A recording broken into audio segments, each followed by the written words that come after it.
Hi guys, welcome to Oliveboard. मैं सौरभ, आप सभी लोगों का क्वांट फैकल्टी। और गाइस आज हम बात करने वाले हैं एसएससी सीजीएल 2022 का जो आपका मेंस की मॉक टेस्ट है, उसकी क्या स्ट्रेटेजी होनी चाहिए, कैसे आपको सॉल्व करना है मॉक टेस्ट। ठीक है, तो उसके बारे में अपन यहाँ पे बात करने वाले हैं आज की इस वीडियो में। और बेस्ट स्ट्रेटजी मैं आपको बताऊंगा कि आपका जो है अप्रोच होनी चाहिए। न्यू पैटर्न है तो न्यू स्ट्रेटजी आपकी क्या होनी चाहिए, कैसे आपको अप्रोच करना है वहाँ पे जब आप मॉक सॉल्व कर रहे हो। तो चाहे आप मॉक कहीं से भी सॉल्व कर रहे हो, लेकिन मैं आपको जो है यहाँ पे ये कहना चाहूँगा कि आप कोशिश करिए कि ऑली बोर्ड का मॉक टेस्ट सॉल्व करिए। ऑली बोर्ड के mock one of the best मॉक्स हैं इस वक्त, जो कि आपको लगाने चाहिए। ठीक है, और कैसे आपको अपना स्कोर मैक्सिमाइज करना है, उन सारी चीज़ों पे बात करेंगे। उससे पहले मैं बता दूं, ऑली बोर्ड ने अपना इंट्रोड्यूस किया है ऑल न्यू एसएससी 2023 प्लान। 2023 में नए प्लान्स आ गए हैं, चाहे वो एसएससी लाइट हो, चाहे वो एसएससी एलीट हो, चाहे वो सुपर एलीट हो। लाइट में आपको सारे फुल लेंथ मॉक टेस्ट मिल जाते हैं सारे एसएससी एग्जाम्स के। एलीट में आपको सारे फुल लेंथ मॉक के साथ में previous year paper, sectional test, topic wise test, सारी चीज़ें आपको मिलती हैं। और सुपर एलीट में आपको सारी लाइव क्लासेस मिल जाती हैं, वीडियो लेसन्स मिल जाते हैं, उनकी पीडीएफ मिल जाती हैं, और साथ में पूरा एलीट पैक इसमें इंक्लूड हो जाता है। तो आपके लिए सबसे बेस्ट ऑफर रहेगा एसएससी सुपर एलीट। आप यहाँ पे कोड यूज करिए सौरभ, और मैक्सिमम डिस्काउंट आपको यहाँ पे मिल जाएगा 5% और एक्स्ट्रा डिस्काउंट के लिए कोड आप यूज कर सकते हैं सौरभ, ऑली बोर्ड ऐप और ऑली बोर्ड वेबसाइट पे। ठीक है, चलिए। तो टीयर वन की बात करें तो टीयर वन का पैटर्न तो हमेशा से सेम ही था, आप सभी को पता भी है, आपकी आदत भी हो गई है। जिन्होंने 2 बार 3 बार आज तक अगर दे लिया है एग्जाम, तो उनको पता है कि कैसे टीयर वन की स्ट्रेटजी होनी चाहिए, कि आपकी अप्रोच होनी चाहिए मॉक टेस्ट सॉल्व करने की।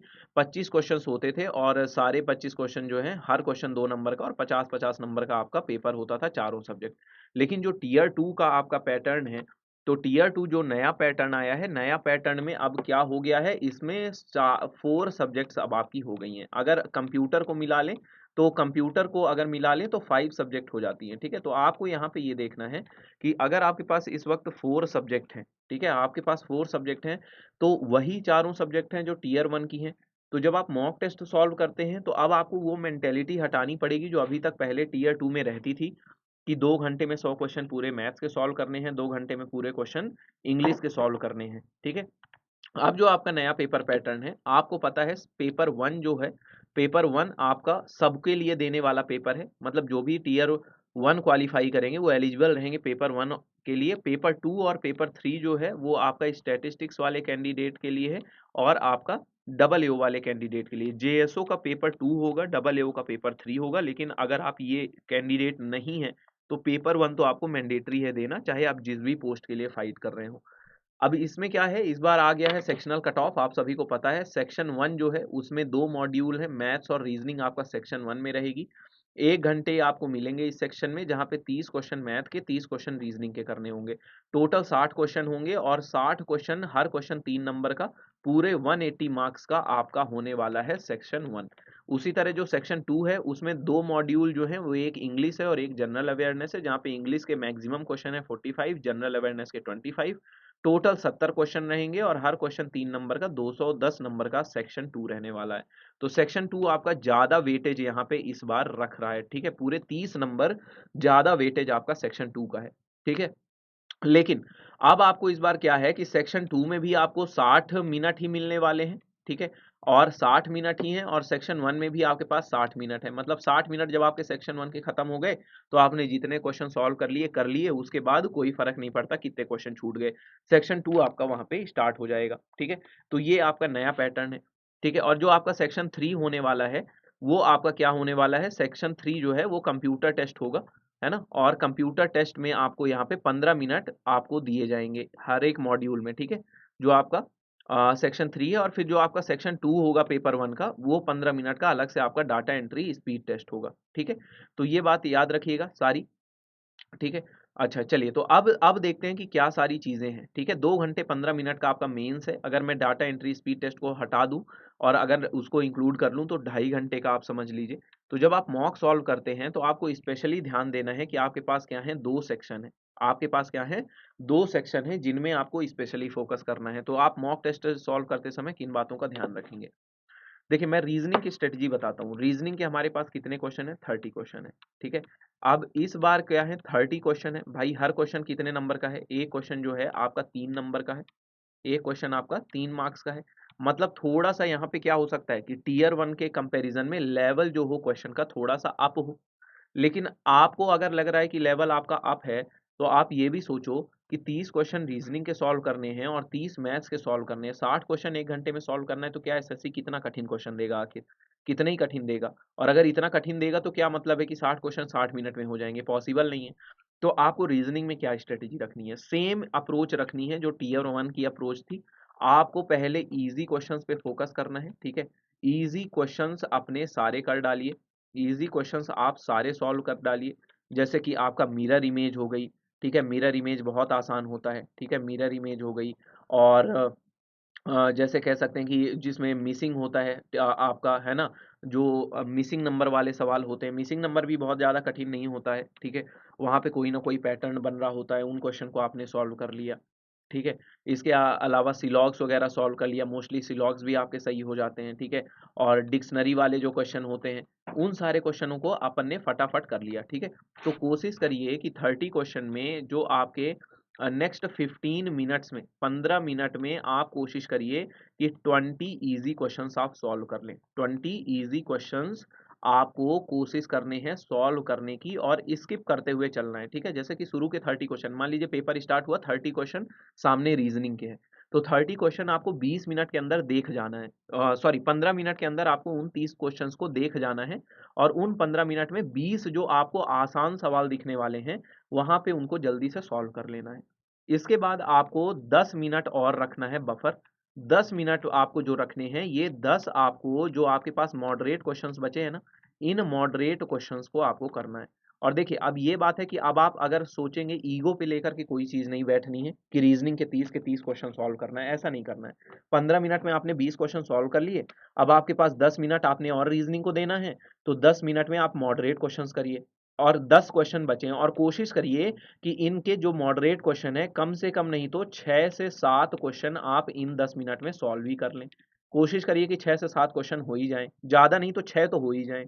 यानी कि कुल मिला के अगर मैं बात करूँ कि 10 मिनट में आपने 10 मॉडरेट क्वेश्चंस में कोशिश किया 6 से 7 सॉल्व करने की, और अगर 6 सॉल्व हो गए 10 मिनट में, जो कि हो जाते हैं, 10 मिनट बहुत टाइम है रीजनिंग के लिए 6 क्वेश्चन के लिए, तो आप देखो कि 25 मिनट्स में आपने कितना सॉल्व कर लिया। 25 मिनट में आपने 25 से 26 क्वेश्चंस जो हैं, उतने आपने सॉल्व करके रख लिए। उतने आपने क्वेश्चन सॉल्व करके रख लिए। इसके बाद ये हो गई रीजनिंग की, कि रीजनिंग आपको 30 क्वेश्चंस कैसे करने हैं 25 मिनट में। अब मैंने 25 मिनट में क्यों किया ऐसा? क्योंकि 25 मिनट में इसलिए मैंने किया क्योंकि मैथ्स में आपके 30 क्वेश्चंस मैथ में भी हैं और समय तो आपका क्या है, 1 घंटे का ही है। तो 30 क्वेश्चन को आपको 35 मिनट का टाइम आपको मिनिमम देना पड़ेगा। क्यों देना पड़ेगा? क्योंकि भैया मैथ है। मैथ में 30 क्वेश्चन में बहुत सारे ऐसे क्वेश्चंस होंगे जो कैलकुलेटिव होंगे, तो 35 मिनट तो मिनिमम आपको मैथ्स को देना पड़ेगा। कोशिश करिए कि 35 मिनट से भी ज़्यादा मिनट 1-2 बचा लीजिए, लेकिन 35 मिनट तो बचाना ही पड़ेगा। अब देखिए, इन 30 क्वेश्चन में मैं आपको ये भी बता दूं कि वेटेज क्या रहने वाला है। ये 30 क्वेश्चंस में अगर देखूं ना, तो 10 क्वेश्चन आपके केवल 3 चैप्टर से रहेंगे। किससे रहेंगे? ट्रिग्नोमेट्री से रहेंगे और ज्योमेट्री से रहने वाले हैं, और आपका जो है अलजेब्रा। ये 3 इतने इंपॉर्टेंट चैप्टर हैं कि आपके इन 30 में से यही आपके 10 क्वेश्चन कवर करेंगे। और ट्रिग्नोमेट्री, अलजेब्रा और ज्योमेट्री ये ऐसे टॉपिक हैं कि अगर आप इनके क्वेश्चन देखो ना, तो इनके ये 10 क्वेश्चन को सॉल्व करने के लिए आपको 12 से 15 मिनट का समय लगेगा। कितना लगेगा? 12 से 15 मिनट का समय। क्यों लगेगा? क्योंकि ट्रिग्नोमेट्री में अगर बड़े-बड़े ट्रिग्नोमेट्रिक इक्वेशन दिए रहेंगे, तो भले आप उसमें वैल्यू पुटिंग करिए या कोई मेथड लगाइए या नॉर्मल तरीके से काटिए, लेकिन वो क्वेश्चन 1 मिनट समय ले लेगा। ज्योमेट्री में अगर यहाँ पे अगर मैं बताऊं, तो 4 से 5 क्वेश्चन अगर आपके ज्योमेट्री के रहने वाले हैं, तो इसमें जो है कि 2-3 क्वेश्चन तो वो अच्छे लेवल को आपको देगा ही देगा, जिसमें आपको सारी प्रॉपर्टियों का ध्यान रखना पड़े, आपको सोचना पड़े कि उसको कैसे करना है। तो इतना तो रहना ही है पेपर में। यानी कि 10 क्वेश्चन को 12 से 15 मिनट आपको देना पड़ेगा। यानी कि जो बाद के बचे हुए 20 क्वेश्चन हैं, जो जिनमें बाकी वेटेज है, तो आपके पास जो वहाँ पे समय बचने वाला है ना, वो आपके पास जो बचने वाला है वो 20 से 23 मिनट का बचने वाला है। कितने मिनट का बचने वाला है? इतने मिनट का समय बचेगा और इतने में आपको आराम से ये 20 क्वेश्चन सॉल्व करने की कोशिश करना है। अब इसमें कौन से करने हैं? वही सेम पैटर्न आपको अप्लाई करना है। ऐसा नहीं है कि पहले आप 10 क्वेश्चन सॉल्व कर लीजिए, पहले ट्रिगोनोमेट्री, अलजेब्रा इनको सॉल्व नहीं करना है। बस अपने दिमाग में रखना है कि ये तीनों चैप्टर से 10 क्वेश्चन जो हैं, वो आपके 12 में से 15 मिनट आपका समय लेने वाले हैं। तो फिर आप जब मॉक सॉल्व करेंगे तो क्या करेंगे? पहले आपको वही सेम स्ट्रेटजी अपनानी है। कितने बार में? 2 अटेम्प्ट्स में पूरे 30 क्वेश्चन सॉल्व करने हैं। कितने अटेम्प्ट्स में? 2 अटेम्प्ट्स में। पहले 15 मिनट में, पहले 15 से 20 मिनट में, या 15 नहीं 20 मिनट आप ले लीजिए मोटा-मोटा। मेरे को 20 मिनट लग गए थे मैंने जब सॉल्व किया तो। 20 मिनट आपको समय लेना है और इन 20 मिनट में आपको कोशिश करना है क्या? किस चीज़ की? कि आप यहाँ पे 22 से 25 या 22 क्वेश्चन करीब, 22-25 ज़्यादा हो गया, 20 मिनट में इतनी आपकी स्पीड नहीं है। मैं प्रैक्टिकली बातें बता रहा हूँ आपको कि इतनी आपकी स्पीड है नहीं अभी कि आप 20 मिनट में 25 कर लें। लेकिन 20 मिनट में कोशिश करना है कि 20 से 22 क्वेश्चंस आपको कर देने हैं सॉल्व, ठीक है? क्योंकि इतने ज़्यादा भी कैलकुलेशन नहीं रहेगी, तो आपको इनको सॉल्व करना ही करना है। और ये क्वेश्चन क्या होंगे? इनमें से मोस्टली क्वेश्चंस आपके ईज़ी होंगे, ठीक है? मोस्टली ईज़ी होंगे, मोस्टली क्वेश्चन जो होंगे ईज़ी होंगे और यहाँ पे थोड़ा-सा जो है मॉडरेट क्वेश्चंस होंगे, हल्का-सा मॉडरेट, जिनमें 1 डेढ़ मिनट की कैलकुलेशन हो, बाकी मोस्टली ईज़ी क्वेश्चंस होंगे। फिर इसके बाद जो आपके पास 15 मिनट आपने बचाया ना, इन 15 मिनट में अब रियल गेम इन 15 मिनट में है। इसी में आपका रियल गेम है, मैथ आपका कैसा गया वो डिसाइड करेगा। क्यों? क्योंकि अब जो आगे बचे हैं ना, वो क्या बचे हैं? आपके 8 से जो 10 क्वेश्चंस बचे हुए हैं, ये अब आपके क्या हैं? मॉडरेट क्वेश्चन है। कैसे हैं? मॉडरेट टू टफ क्वेश्चन है। और मॉडरेट टू टफ क्वेश्चन के लिए आप ऐसा समझो कि आपको हर क्वेश्चन में 2 मिनट का टाइम लगना है, ठीक है? हर एक क्वेश्चन आपका मिनिमम 2 मिनट का टाइम लेगा, ठीक है? आपको लगेगा कि 2 मिनट का टाइम, लेकिन इतना जल्दी वो टाइम उड़ेगा ना जब आप मॉक टेस्ट लगाओगे कि आपको हवा भी नहीं लगेगी, ठीक है? तो यहाँ पे एक क्वेश्चन कितने का रहेगा? 2 मिनट का रहेगा। एक क्वेश्चन कितने का रहेगा? 2 मिनट का रहेगा, ठीक है? चलिए, तो यहाँ पे आपका कितना रहेगा? 2 मिनट। अब आपको क्या करना है? 8 से 10 क्वेश्चन है, 15 मिनट का समय है, तो ये कोशिश करना है कि इन 8 से 10 क्वेश्चन में, इन 8 से 10 क्वेश्चन में जो रहने वाला है, आपको सॉल्व करने हैं मिनिमम 8 से 9 क्वेश्चन। 8 से 9 क्वेश्चन आपको सॉल्व करने हैं, ठीक है? मैं यहाँ पे बल्कि इसको रिड्यूस ही कर देता हूँ। आप 20 मिनट में 20 क्वेश्चन सॉल्व करिए और 10 क्वेश्चन के लिए बचाइए। 10 क्वेश्चन के लिए आप 15 मिनट बचाइए, क्योंकि मॉडरेट क्वेश्चन होते हैं, आप इतना जल्दी नहीं कर पाओगे उनको, ठीक है? तो यहाँ पे बल्कि यही डेटा रखते हैं, थोड़ा-सा कम ही रखते हैं, क्योंकि सबकी मैथ की स्पीड अलग-अलग होती है, तो मैं एक मॉडरेट स्पीड लेके चल रहा हूँ कि अगर ईज़ी क्वेश्चन करने में एक बच्चा 1 मिनट का समय लगाता है, तो कितना तेज़ करेगा।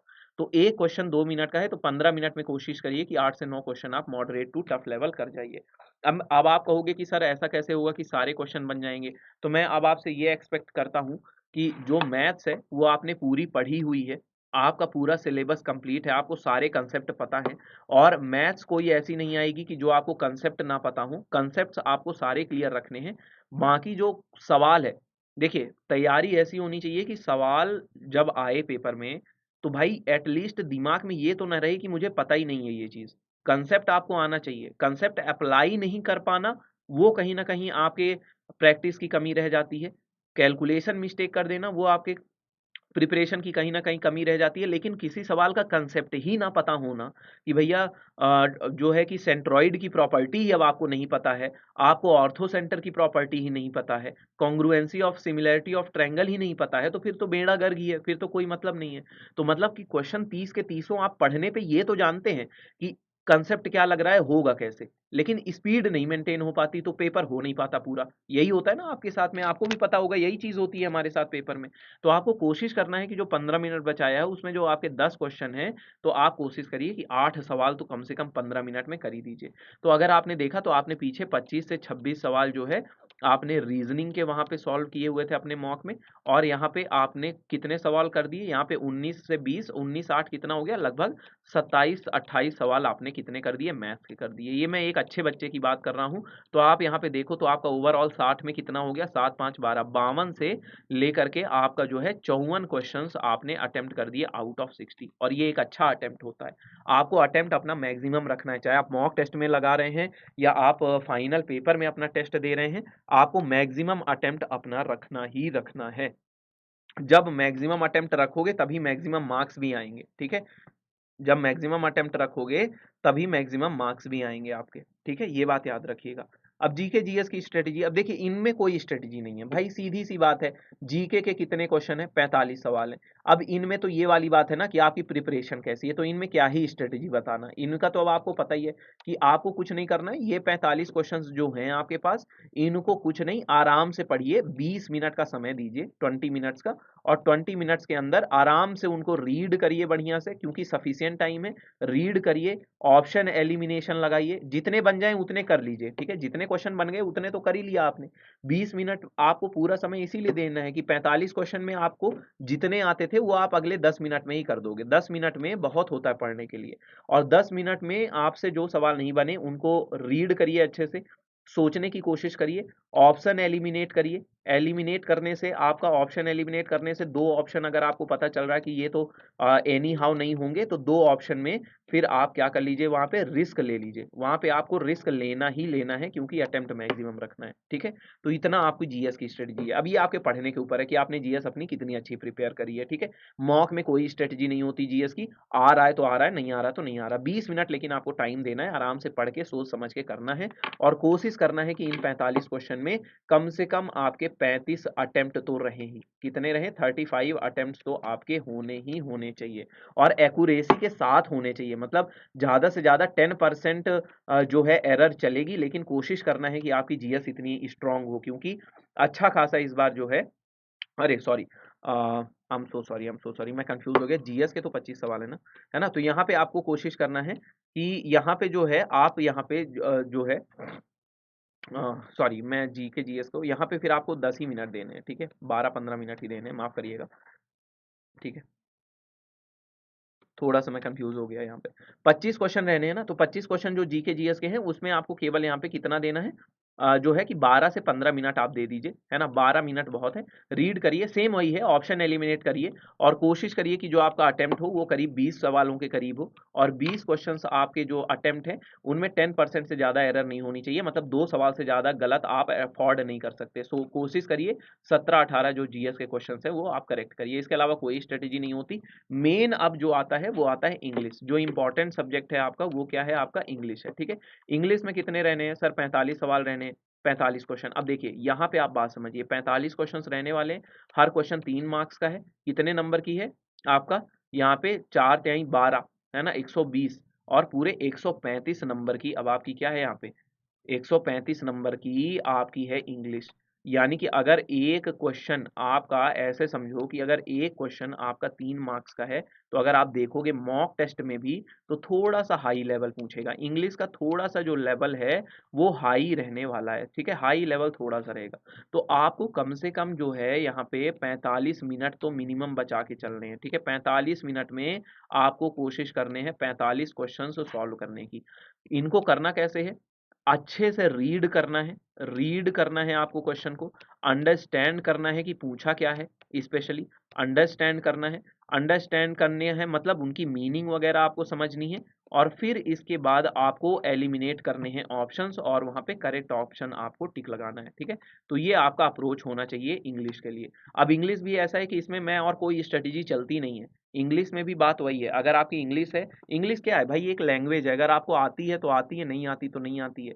10-15 दिन में इंग्लिश इंप्रूव की नहीं जा सकती। इंग्लिश क्या है? टाइम के साथ इंप्रूव होती है, चलती रहती है, ठीक है? आप अ बच्चों को जिनकी वीक होती है उनको साल-साल भर लग जाता है इंग्लिश प्रिपेयर करने में, ठीक है? तो इंग्लिश की कोई स्ट्रेटेजी खास होती नहीं है। अंडरस्टैंड करना है, मीनिंग समझना है, और करेक्ट ऑप्शन में टिक लगाना है, ठीक है? रीड लेकिन बहुत अच्छे से करना, क्योंकि सफिशिएंट टाइम है। जीएस में 25 क्वेश्चन है, 12-15 मिनट बहुत होता है, 45-46 मिनट जो बच रहे हैं इंग्लिश के लिए, तो आपको रीड करना है, ठीक है? अंधी में रीडिंग नहीं करना सवालों का। पीक्यूआरएस जब सॉल्व कर रहे हो तो अंधी में नहीं करना। आपसे अगर कुछ भी पूछा है, एक्टिव पैसिव नरेशन पूछ रहा है, क्लोज टेस्ट पूछा है, पैसेज आने के पूरे पूरे चांस हैं, तो जो आपका रीडिंग कॉम्प्रीहेंशन है, तो रीडिंग कॉम्प्रीहेंशन को बहुत अच्छे से पढ़िएगा, ठीक है? कि रीडिंग कॉम्प्रीहेंशन कैसे करना है।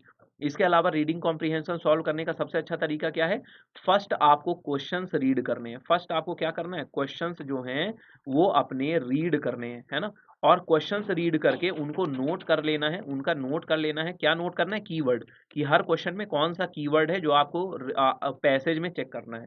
पेपर आपको मिलेगा ही, पेपर में आप लिख लीजिएगा हर क्वेश्चन का कीवर्ड, कि उस क्वेश्चन में एक ऐसा कीवर्ड है जो कि आपको ढूंढना है आपके रीडिंग कॉम्प्रिहेंशन में। तो पहले जितने मान लीजिए 5 क्वेश्चन है रीडिंग कॉम्प्रिहेंशन के, पांचों क्वेश्चन के कीवर्ड नोट कर लिया, और उन कीवर्ड को फिर जब आपको शुरू करना है पैसेज पढ़ना, और इसके बाद उन पैसेज में उन कीवर्ड्स को सर्च करिए, वहीं पे आपका आंसर छुपा होगा। ठीक है, तो इस तरीके से इंग्लिश सॉल्व करना है, पूरे फोकस के साथ कोशिश करना है कि आप पूरे 45 क्वेश्चन अटेम्प्ट करके आइए, है ना, सारे अटेम्प्ट करने हैं, ऑल क्वेश्चंस आपको अटेम्प्ट करने हैं, all questions you need to attempt, है ना, क्योंकि आपको नहीं पता। मैं सही बताऊं तो इंग्लिश में ज्यादा पता नहीं चलता है कि बहुत ही कम ऐसा क्वेश्चन होते हैं जिसमें आप श्योर रहोगे। 45 में 35-36 सवाल पे ही आप श्योर रहोगे कि हाँ श्योर शॉट हूं, लेकिन बाकी सवाल पे आपको डाउट रहेगा कि सही है कि नहीं है। तो आपको कोशिश करना है कि इंग्लिश में पूरा अटेम्प्ट करके आए 45 के 45 question, all questions you need to attempt. ठीक है, सारे अपना अटेम्प्ट मैक्सिमम रखना है। तो मतलब अगर मैं 45 क्वेश्चन इंग्लिश के मान लूं और 17 से 18 अगर मैं क्वेश्चन आपको ये मान लूं कि आप जीएस के सवाल सॉल्व करके आएंगे, तो आप कितने क्वेश्चंस करेंगे यहाँ पे? करीब करीब, तो आपके पास 70 क्वेश्चन है, तो आपको 62 से 63 क्वेश्चन कम से कम यहाँ पे करके आने हैं। ठीक है, मैक्सिमम अटेम्प्ट रखना है, तभी आपका एक अच्छा स्कोर होगा। अगर मैं अच्छा स्कोर भी बताऊं तो अगर 390 मार्क्स में आपकी मेरिट बननी है, 450 का पेपर है लेकिन 390 मार्क्स में आपकी मेरिट बननी है, वैसे तो 450 का है, तो आपका रॉ स्कोर जनरल कैटेगरी के लिए कम से कम आपको तो 310 तक तो लाना होगा। 310 तक इतना तो मिनिमम आपको लाना होगा। क्यों लाना होगा? बेस्ट पोस्ट के लिए, अच्छी पोस्ट के लिए, एक गुड पोस्ट। मैं ये नहीं बोल रहा हूँ कि आपको टैक्स असिस्टेंट चाहिए, टैक्स असिस्टेंट की बात नहीं कर रहा हूँ मैं, बोल रहा हूँ कि एक अच्छी पोस्ट के लिए 310 320 नंबर तो लाना ही पड़ेगा, क्योंकि बच्चे लाएंगे, कंपटीशन अच्छा खासा रहने वाला है। ठीक है, चलिए बात समझ में आ रहा है? ठीक है, चलिए। तो और बाकी फिर कंप्यूटर है, कंप्यूटर में लास्ट में 15 मिनट मिलने वाले हैं आपको। ठीक है, लास्ट में 15 मिनट आपको मिलने वाले हैं कंप्यूटर में। ठीक है, तो आप कंप्यूटर सॉल्व कर लीजिए। इसके लिए आप कोशिश करिए कि मॉक्स लगाइए कंप्यूटर के, और मॉक्स में जो आपके कंप्यूटर के क्वेश्चंस है ना, जो भी मॉक्स में आपके कंप्यूटर के क्वेश्चंस हैं, उनसे रिलेटेड, उन्हीं क्वेश्चन से रिलेटेड आप अपनी स्टडी करिए, उन्हीं क्वेश्चन से रिलेटेड आप अपनी स्टडी करिए। कंप्यूटर से बहुत सारा बुक्स वगैरह भी आपको मिल जाएंगी, यूट्यूब पे भी कई सारी चीजें आपको मिल जाएंगी कि जहाँ पे आप जो है कंप्यूटर वहाँ से पढ़ सकते हैं। ठीक है, तो मॉक्स लगाइए, वहाँ से रिलेटेड अपनी स्टडी मटेरियल तैयार करिए, और इसको केवल क्वालिफाई करना है, तो इतना कोई लोड नहीं है कंप्यूटर का। ठीक है, चलिए, तो यही थी एक आपके लिए स्ट्रेटजी कि आपको मॉक कैसे सॉल्व करना चाहिए। उम्मीद करता हूँ सभी को मजा आया होगा। और गाइज सारे नए एसएससी के प्लान्स हैं, है ना, आपको सौरभ कोड यूज करना है, और यहाँ पे आपको 35% का डिस्काउंट मिलेगा सारे कोर्सेज में, एसएससी एलीट, एसएससी लाइट में, एसएससी सुपर एलीट में। तो आप इसको ज्वाइन करिए, सारी चीजें आपको शानदार तरीके से यहाँ पे मिल जाएंगी। ठीक है, और लाइक करके बताइए कैसी लगी वीडियो, कमेंट करिए कि आपको ये स्ट्रेटजी कैसी लगी, आप कौन सी स्ट्रेटजी फॉलो करते हैं, और सब्सक्राइब करिए ऑलीवुड एसएससी चैनल को। दोस्तों के साथ भी ये वीडियो शेयर करिए। मिलेंगे अगली वीडियो में, तब तक के लिए take care, bye bye, have a nice day guys.